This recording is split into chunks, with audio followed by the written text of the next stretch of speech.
xeex bu métti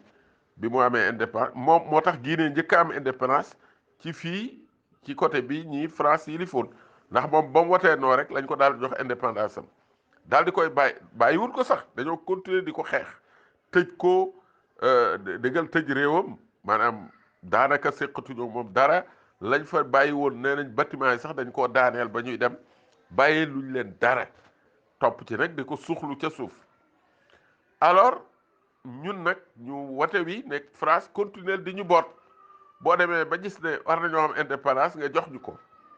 kon ñun loolu lañ tànnoon. waaw kon Sénégal dafa tànn wote wii ci référendum ba d'abord moo tax lii nag bu ma koy leeral dama bëgg nit ñi xam surtout xale yi ne li jokkale France ak Sénégal dafa rëy te démb lañ ko tabaxoon lu yàgg la du lu neex a dindi aussi nag parce que loo xamut lu ko waral doo ko mën a dindi moo tax ma yaakaar ne laaj na ndaw yi gën a xam fun jaar ba xam man réew lañ yore parce que boo ko xamul da ngay foog ne mbir yi tey la ñëw France dégage ak France defal nii loolu taxut France dem France dégage taxut France dégagé de ña ko doon dégagé Algérie dañoo jëli fetal xeex ak moom ña ko dégagé Indochine dañoo jëli fetal xeex ak moom loola sax taxutoon mu nangoo dégagé dafa daal di xeex xam nga ne ki jëli fetal xeex toog fële wala ngay manifester ngoon rek naan ko dégage du tax mu dem loolu ñàkk a xam xëy na histoire la wala nax sa bopp. Bref donc 1958 le 28 septembre 1958 Sénégal wote na bokk na ci réew Sénégal Côte d'Ivoire Haute-Volta mooy Burkina Faso léegi Soudan mooy Mali léegi Togo bari nañ astafurlah Togo bokkutoon ci ñi France yi di fon alors ñooñu ñëpp àndandoo wote wi kon vote wi bi yaatu woon na lool nee naa ci Afrique surtout de l'Ouest Afrique sowu jant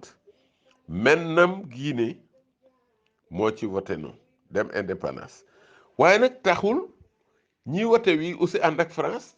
terewul ñuy xalaat ci indépendance ban forme indépendance lañ war a am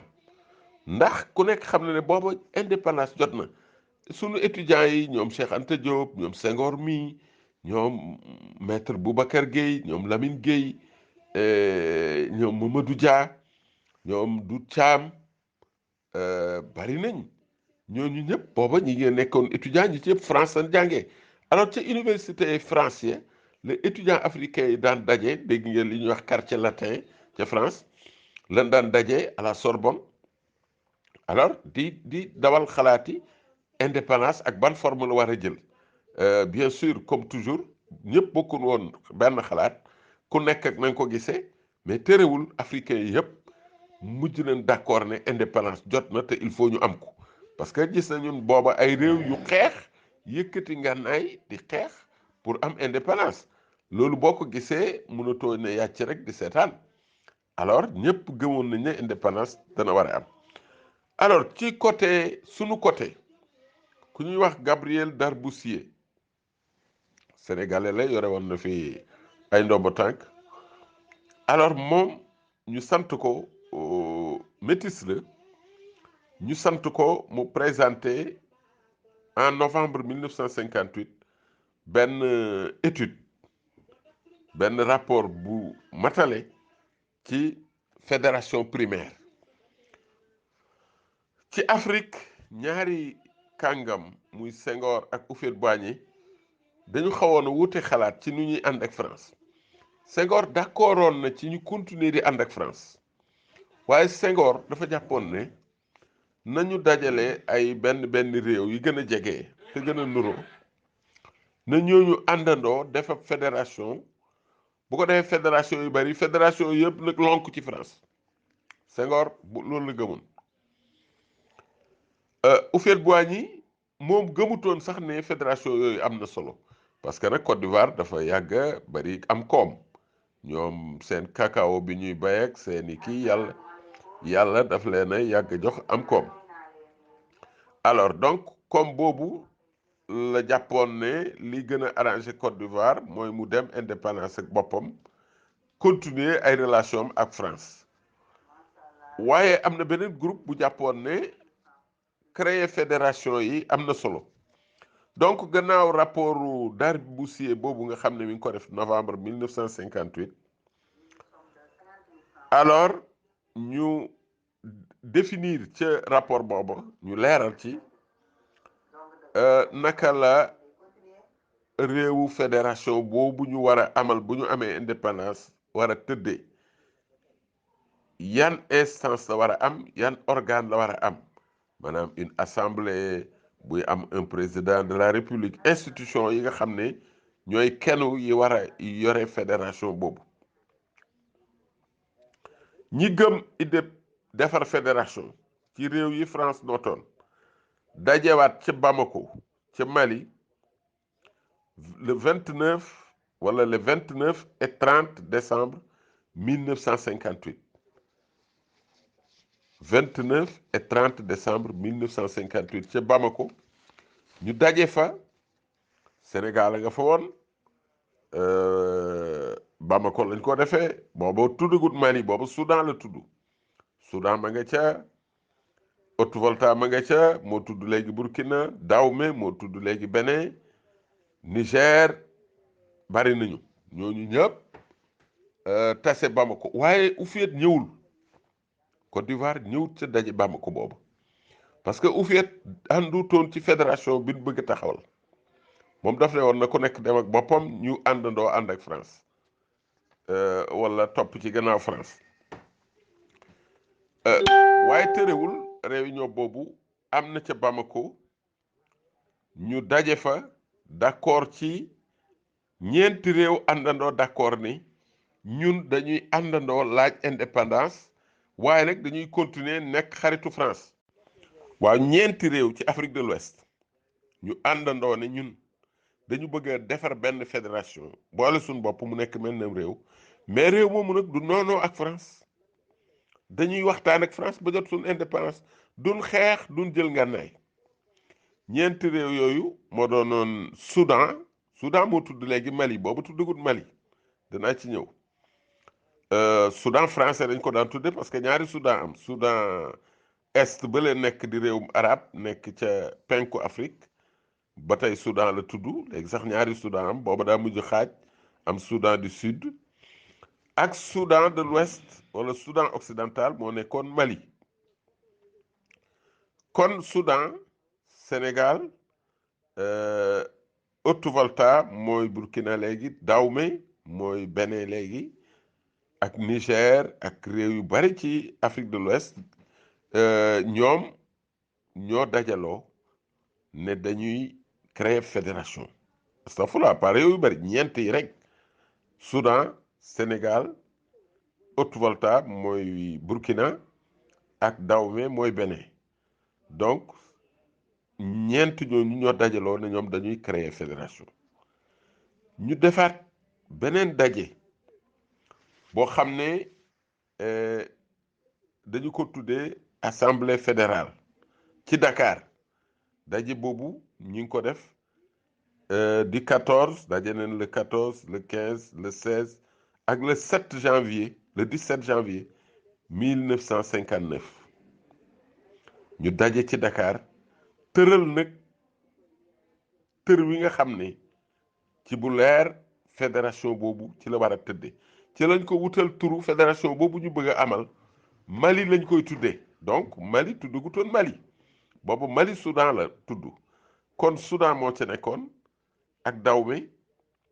ak Haute-Volta ak Sénégal moom Sénégal la tuddoon alors ñu ne ñun dañuy amal réew mu tudd fédération du Mali li tax ñu tànn tur bi xam nga ne ñun dañoo amoon ay empire yu yàgg ay nguur yu yàgg ba fi tubaab bi ñëwagul Mali ci la bokkoon Songhai ci la bokkoon Ghana ci la bokkoon ak yeneen ñoom ba ñu xoolee réew yooyu àndandoo yëpp daanaka fédération du Mali daf leen xawoon a làmbaale alors ñu ne kon nañ tànn tur Mali wi dëppee ko suñ fédération bi ngir fàttalikoo ko it suñ réew yu mag yi nga xam ne tubaab bee ko tas démb pour coloniser nu ñu jël turu Mali tudde ko fédération bi looloo indi turu Mali wi tey alors loolu wax naa ne mi ngi am janvier 1959 alors ñu continuer di waxtaan ak France yëgal ko seen bëgg-bëgg France li biir mooy kontaanutoon ci idée bi sañu koo bañ parce que France bëggutoon a xeex bëggut a xeex ak menn réew ci jamono yooye parce que déjà la xawoon Indochine jàngal na ko la xew Algérie ma nga ca dugg boobu génn gu ci bien que ña ngay tàmbali négocier donc il n'était pas question ñuy xeex ci Afrique de l'Ouest waaye kontaanutoon trop ci idée fédération bi parce que ragal na ne loolu dana amal ëllëg réew mu am doole moo xam ne bu jaamaarloog France ca kanam tuuti France du ko yóbbul dara alors moom tas gi pàcc-pàcc yi moom la gënoon a bëgg am nañ sax wax ju ñuy askane De Gaulle mu daan wax ne je connais la République du Sénégal je connais la République du Mali mais je ne connais pas la Fédération du Mali moom daal mu ne man daal xam naa réew mu nuy wax Sénégal xam naa réew mu nuy wax Mali waaye réew mu ñuy wax Fédération du Mali xawma ko te mënu ko woon a réere ak lu mën a am waxtaan wa ñu tàmbali janvier ak France mujj na aboutir ci le 4 avril 1960 lii may wax lu am solo la jàpp leen ko xam ngeen tey dal le 4 avril ñu di ko feetu ne mooy suñ indépendance le 4 avril 1960 France signé ci li ñuy tuddee accord de transfert de compétences maanaam benn kayit la bu mu signé ak Sénégal ak Soudan moo tudd Mali léegi bu leen ko fàtte Sénégal ak Soudan mu signé ak ñoom ay accord de transfert de compétences mais transfert de compétences yi kan la koy jox du ko jox Sénégal de joxu ko Soudan mais transfert de compétences bi pour créer République du Mali wala Fédération du Mali astaghfirullah Fédération du Mali mu signé leen kon mais signature rek taxawalaguñ menn réew falaguñ benn président le 4 avril le 4 avril ab simple signature la de transfert de compétences te transfert de compétences yooyu mooy France la mu yoree loon Fédération du Mali daf leen koy delloo bu ñu taxawalee réew mi France duutu fi yore ay gouverneur duutu fi yore ay préfet duutu fi taxaw daal ni mu fi nekk woon comme colonisateur mais day génn ñooñu ñëpp bàyyi réewu Fédération du Mali mu taxawal boppam dem ak boppam ba ñu demee nag ba le 20 juin 1960 alors ci la Fédération du Mali taxaw daal di juddu ci lañ am déclaré suñu indépendance le 20 juin 1960 janvier lañ signé astafirullah 4 avril lañ signé transfert de compétence bi mais réew bi ñu ngi ko taxawal te du Sénégal du Soudan mais Fédération du Mali ñu ngi ko taxawal le 20 juin 1960 alors diggante bi nag nee nañu Haute-Volta mi tudd Burkina Faso léegi ak Dahomey mi tudd Bénin léegi diggante bi Côte d'Ivoire gis na leen fa Houphouët-Boigny sax astafirullah moo nekkoon njiitu Côte d'Ivoire wax na ñoom ba génne leen ci fédération bi ne leen yéen man ngeen gën a jege man dama bëgg buñ paree Côte d'Ivoire Niger ak Burkina ak Bénin muy Dahomey booba dama bëgg ñun ñeent ñu ànd dafa fédération ngeen bokk foofu moo gën ngeen di bokk ci bu Sénégal ak Soudan ba ñooña mujj génn ci ne Sénégal ak Soudan yéen daal dem leen yéen ñaar ñun danañ xool danañ ñëw sax waaye ca kanam man kon daan leen dabi jiitu leen ñu waaye mujj ñu mas a ñëw alors loolu mi ngi am le 20 juin ci lañ taxawal la Fédération du Mali réew moomu ñu jox ko indépendance France bàyyi ko ak boppam waaye nag terewul ñu nekk xaritu France ñu fal Modibo Keïta bu Mali ñu jël capitale bi mu nekk Dakar fédération du Mali Dakar moo nekkoon capitale am parce que ñaar réew yu ko bokk Soudan bi tudd Mali léegi ak Sénégal ba ñu kee ñu ne fu ñu def capitale ñu ne nañ ko def Dakar ñu jël Dakar def ko capitale parce que Dakar nekkoon na sax capitalu AOF Afrique occidentale française Afrique sowu jant bi France yi li foon yépp Dakar la defoon seen capitale donc li xel maye mooy nan jël Dakar def ko capitale nan jël Dakar def ko capitale léegi nag ñu jël Modibo Keïta mi nga xam ne Mali la dëkk Soudan la dëkkoon booba ba tey Mali bi après la ñëw Modibo Keïta nekk président du conseil conseil bi nag mooy gouvernement bi nekkagul président de la fédération mais président du conseil mais mooy kilifa gi gën a kawe Mamadou Dia bu Sénégal nekk vice-président du conseil topp ci moom Senghor bu Sénégal parce que boobu ñooñu kilifa yi fi nekkoon ci wàllu politique Senghor bu Sénégal nekk président de l'Assemblée fédérale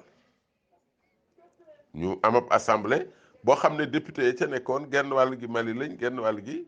du moins genn wàll gi Soudan laa war a wax lañ bokk geneen wàll gi jóge Sénégal ñu taxawal assemblée boobu Senghor nekk président de l'assemblée Modibo Keïta nekk président du conseil Mamadou Dia nekk vice-président du conseil et en même temps ministre de la défense ci parce que ministères yi aussi dañ ko séddoo booba juróom-ñetti ministère rek la fédération bi amoon ñeent ñu dénk ko waa Mali ñeent yi ci des ñu jox ko waa Sénégal donc ñeenti ministres yu bàyyi ko Soudan plutôt maanaam Mali Soudan laa war a wax ñeenti ministres yi bàyyi ko Sénégal muy juróom-ñetti ministre Modibo jiite leen nekk président du conseil Senghor assemblée ba la yore ñu ne nag loolu mi ngi am le 20 juin ñu ne nag boori le 27 août danañu fal président de la fédération ki koy jiite nag nekk président bi mu mel ni président de la république chef de l'état bi waaye ba ñuy jub ca loola ñi nekkoon candidat yu fës muy Modibo Keïta ci wàllu Soudan Modibo ne candidat la Senghor ne candidat la Lamine Gueye ne candidat la loolu wane ne kon Sénégal tàmbali naa ñàkk chance pour remporter ko parce que déjà ñaari sénégalais nekk nañ candidat muy Senghor ak Lamine Gueye te xam nga ñooñu yàgg nañoo xëccoo même buñ mujjee ànd ginnaaw gi ànd lañ tàmbalee après ñu taxali ko xëccoo après ñu juboowaat mais jamono yooya ku nekk ci ñoom candidat la pour ci poste président de la fédération maanaam nekk chef d'état alors Senghor bi mu xoolee situation bi xam na ne Sénégalais yi élection yi di ñëw amul chance remporter ko parce que Sénégalais yi gënul woon a bari Maliens yi benn te Mali Soudan plutôt Soudan laa war di wax Soudan benn candidat la am muy Modibo Keïta Sénégal déjà tàqalikoo nañ kon nga xam ne ñàkk juboo yàgg na Sénégal ndax Senghor candidat la Lamine Gueye candidat la donc bu ñu watee ñetti candidat la ñuy wateel mën nga ne kon électorat bu Sénégal day séddaliko ñiy wateel Senghor ñiy wateel Lamine Gueye électorat bu Soudan ñëpp dañuy àndandoo wateel Modibo Keïta kon loolu ku nekk mën naa def calcul bi Modibo Keïta mooy gagné élection yi Senghor ba mu gisee loola nag la tàmbali di dox ca suuf lu yàq fédération bi loolu mooy dëgg lu yàq fédération bi France dimbale ko ca loola parce que bu ngeen fàttalikoo ne woon naa France xelam dalul ci fédération bi waxi De Gaulle jëm waxoon ne xam na réew mu nuy wax Sénégal xam na réew mu nuy wax Soudan waaye xamul réew mu nuy wax Mali loolu am na lu mu wundoon donc noon yi di dox ci suuf pour tas fédération bi daal di créer nag ay faux problème comme toujours li olof naan kuy bëgg a toxu ak kuy bëgg a dee kenn mënu la dëkk ak ñoom tàmbali ku nekk am looy reprocher sa moroom ñu dem ñi ngi ci mois d'août date bi mën naa ci juum mais bu ma juumul le 4 août en tout cas ci mois d'août la ñu war a tànn secrétaire général astafurlah chef d'état-major de l'armée fédérale militaire bi jiite armée bi Sénégal proposé wala Dia sax laay wax parce que tànneel bi mi nga amoon diggante Mamadou Dia mi vice-président ak Modibo Keïta mi président du conseil Mamadou Dia proposé ku ñu doon wax colonel Amadou Fall sénégalais la moom lañ mujj na nekk général Fall lañ ko daan wax Modibo proposé ku ñuy wax Amadou Soumaré nag yaakaar naa Dakar la juddoo wala Sénégal en tout cas mais ay cosaanam Mali la Soumaré sant wi rek boo ko déggee xam ne cosaan ba Mali la Modibo sax nee na moom loolu tax mu proposé ko mu ne confédération du Mali lañ nekk ki gën a yelloo nekk ko mooy Soumaré ndax Soumaré dafa bokk ci ñaari réew yi Sénégal la juddoo waaye cosaanam Mali la bàyyi ko waaye loolu dalutoon xelu ñoom Mamadou Dia defi pexe waaye Modibo comme mooy président du conseil mujj nommé Soumaré comme chef d'état-major nee nañ Mamadou Dia sax li ñu tëraloon ci charte yi mooy bu Modibo nommé da koy valider signature am contresigné waaye dafa bañ a contresigné nomination boobu